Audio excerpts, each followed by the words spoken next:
అందరూ ఆమెను చూసి ధన్యురాలనున్నట్లుగా.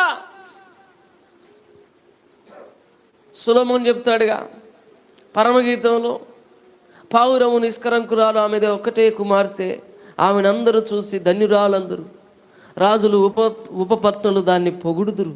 హల్లెలూయా. అలాగా నిష్కలంకురాలుగా, పాపము లేని స్త్రీగా, పరిశుద్ధత కలిగిన స్త్రీగా, దేవుని ఆత్మచేత నింపబడిన స్త్రీగా ఆమె ఉంటాం.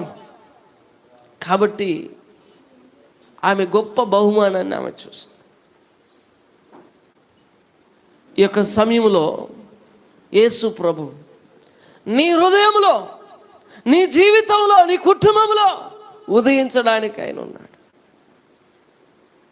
మరియ జీవితంలో శారీరకంగా పరిశుద్ధాత్మ ద్వారాగా ఆయన ఆమె శరీరంలో జన్మించారు.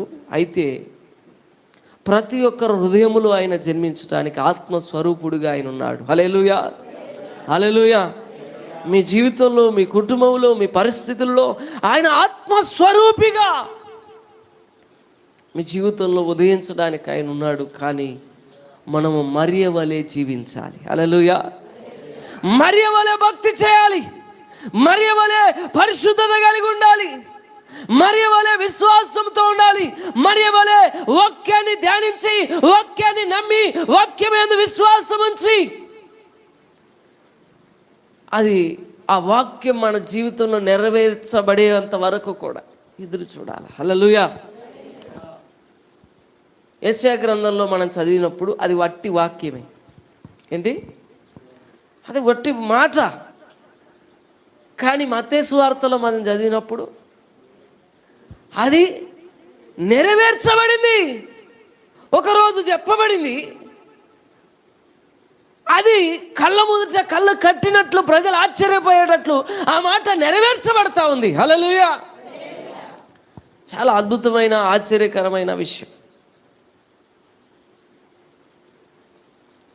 ఈరోజు వాక్యం చెప్పబడతా ఉంటే అది నీకు ఒక మాటగా ఉండొచ్చు.